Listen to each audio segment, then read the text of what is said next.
Good evening, shortcuts. It's St. Patrick's Day, hence I'm wearing green. Well, my version of green, anyway.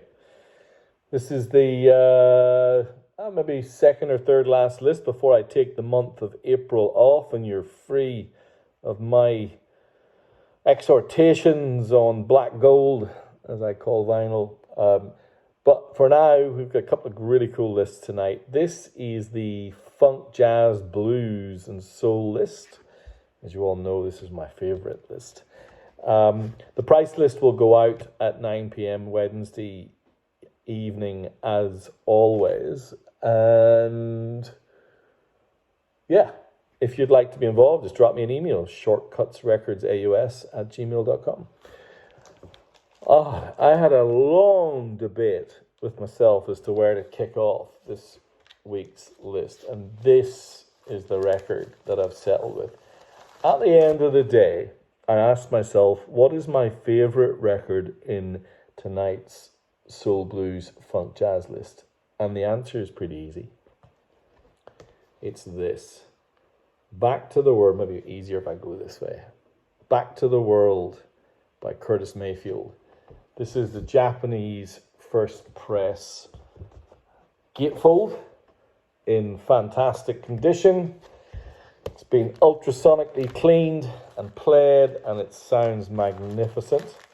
And it is on, of course, the wonderful Buddha Records label.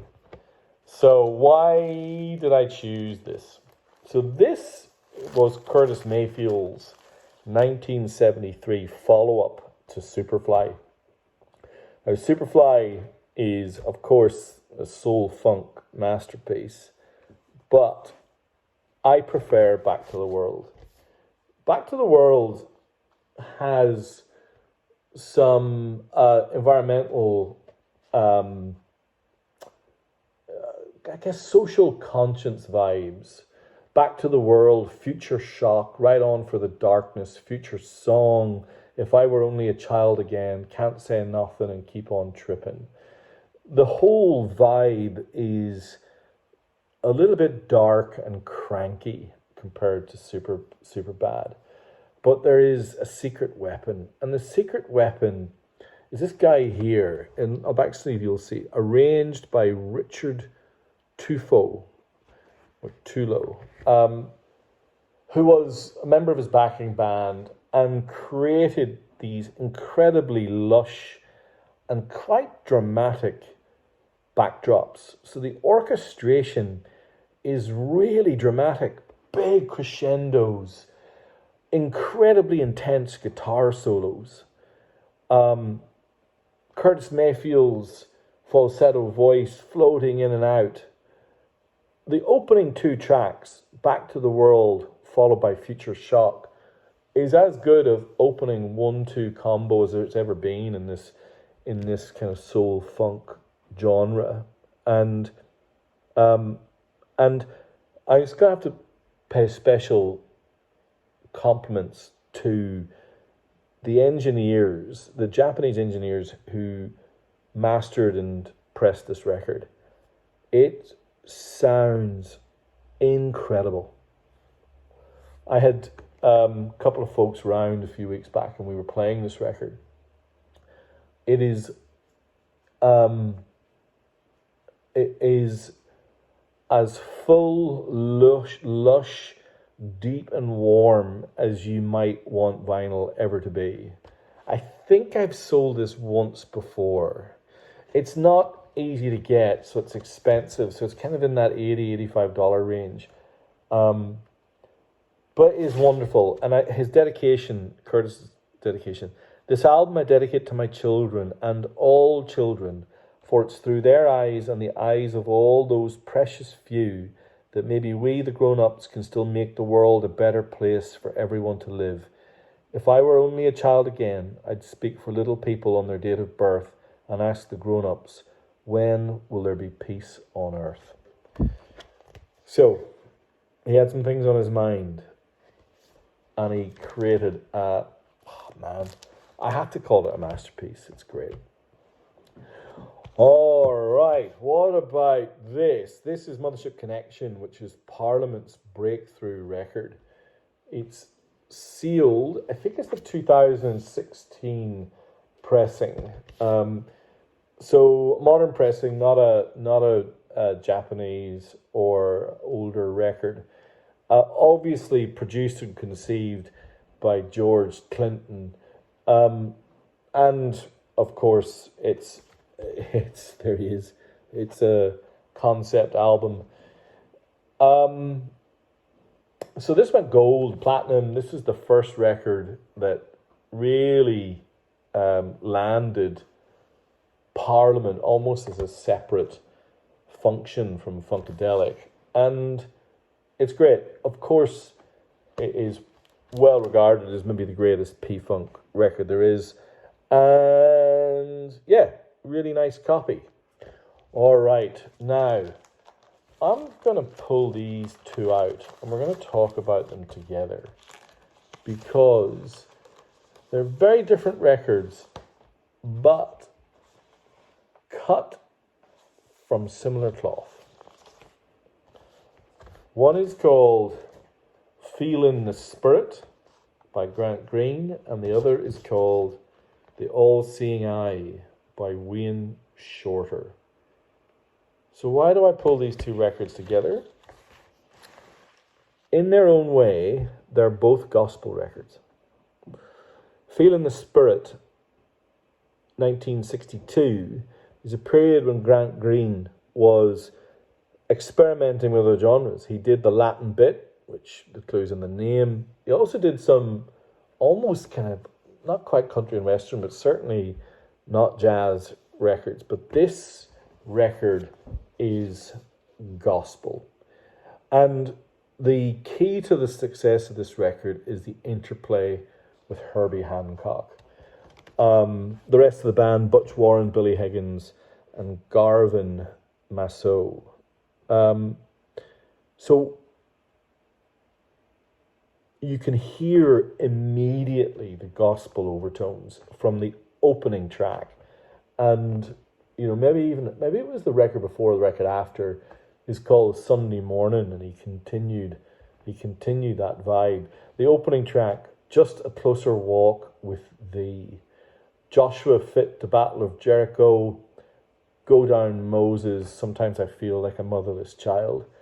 So we played this in the house earlier today, and even my wife Melissa, who's not as much of a fan of jazz as I am, was remarking on how pretty this record is. It's really beautiful, and much as I love Grant Green, I think the reason this record is so successful is because of Herbie Hancock. Now, The All-Seeing Eye isn't gospel, but it clearly is Wayne Shorter reflecting on the life, the universe, and everything. And in the same way that there's a member of the band that kind of centers the record and gives it its particular time and feel and place, it has to be Freddie Hubbard, who plays trumpet and flugelhorn in this particular band. Freddie Hubbard, Alan Shorter, Gretchen Moncur, James Spaulding, Wayne Shorter, Herbie Hancock, Ron Carter, and Joe Chambers. This record is interesting from a jazz perspective because there are times when you can clearly hear there are four horns going. There's obviously Wayne Shorter himself on tenor sax, James Spaulding on alto sax, Alan Shorter on flugelhorn, and Freddie Hubbard on either trumpet and flugelhorn. And so therefore, there are some arrangement challenges, whereas Feelin' the Spirit is quite melodic and structured and you can hear the gospel tones. The All-Seeing Eye is a little bit more free jazz, although nowhere near as, as difficult as this genre can get. Because in the music here, you can really get a sense of the story that he's trying to tell. And there's one track in particular, I'll give you an idea. The All-Seeing Eye, Genesis, Chaos, Face of the Deep, and Mephistopheles. But the centerpiece of this record is the song called Chaos. And it is an absolute helter-skelter beat from the bass section, Ron Carter and Joe Chambers. But it is an intense piece of music. And I think, Wayne Shorter has more, well-regarded records than this, like Speak No Evil, for example. But this has its place. And I note in doing a little bit of research that it is really gathering some traction and it has a lot of fans. And so I just really like the fact that you've got Grant Green with a gospel record and you've got Wayne Shorter with a record that's more about the deeper meaning. And yeah, jazz allows you to go there. And they're both lovely. Now, the only reason this record wasn't the lead-off record is because it's a repress. But this album, Gene Clark's No Other, is without peer in the 70s, in my opinion. And in the song Some Misunderstanding, has maybe the greatest single song of the decade. And I know that's a big call. But this record has been part of my life since university when it was released on CD. And it's, in some respects, a glorious folly. Because Gene Clark, who was my favourite Bird, and I've loved all of his records, White Lie, all of them, I love all of them. But he went into the studio with a vision and produced what became known as cosmic country. In the same way that Wayne Shorter was aspiring to something more, Gene Clark was doing the same thing. It's the orchestration, the melodies, the yearning, the sheer quality of the production, man. And this repress was lauded at the time because the separation and sheer quality of the instrumentation. Gene Clark, Lee Sklar, Butch Trucks, Chris Hillman from the Byrds, he's on here too. Oh man, if you don't know this record, Gene Clark's No Other, please seek it out. And in this, there's also a poster, which is a replica of the actual poster from the US first press in this case. I still got the download code. I don't know if the download code's been used or not. But anyway, it's fantastic. If you don't have this record and you need it in your collection, this is near mint. It's from my own shelf. I didn't realize I had a double. Doesn't surprise me. I buy it every time I see it. It's just wonderful.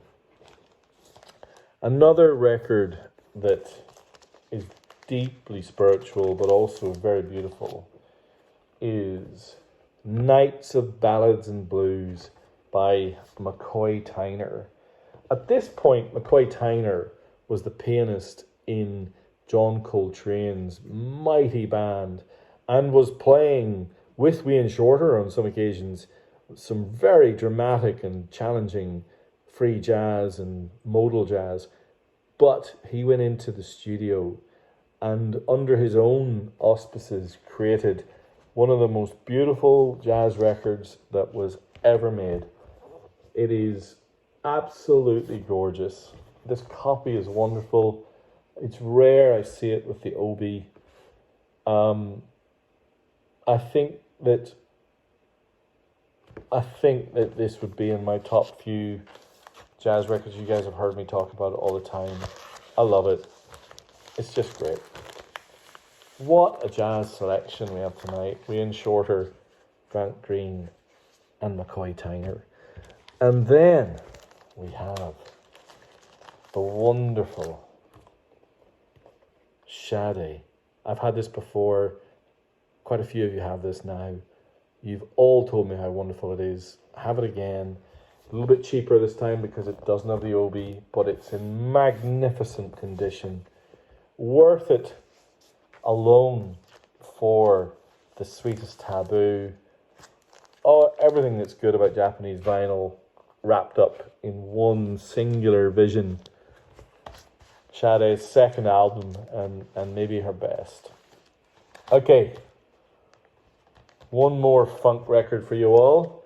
This is the Japanese nail this. They love James Brown and they make these wonderful compilations. Double LP, everything you'll ever need on the mighty James Brown. Papa's got a brand new bag. I make it funky. Call me Superbad, Cold Sweat, Sex Machine. Oh, it goes on. Raw Power. Papa's got a brand new bag. King Heroin, which I think everything you need all in one place. Thank you. Japanese fascination with James Brown. Just a fun record from start to finish. 2 more to go. 2 that I now think of as Shortcuts royalty. The wonderful Sitting on the Dock of the Bay, Otis Redding. Enough said. And of course, I love Fenton Robinson. I hear some blues downstairs. Beautiful, mellow guitar blues. Absolutely fantastic record. On the wonderful Alligator label. Chicago Blues at its best. There you have it. That is tonight's list of jazz, blues, soul and funk. Fenton Robinson, Otis Redding, James Brown, Sade, McCoy Tyner, Gene Clark. Oh my gosh, Al Green, Wayne Shorter, Grant Green, Parliament, and the mighty Curtis Mayfield. Hope you find something to explore in there you like. As always, please leave comments or let me know what you think. Subscribe. And thank you very much if you made it this far, as always.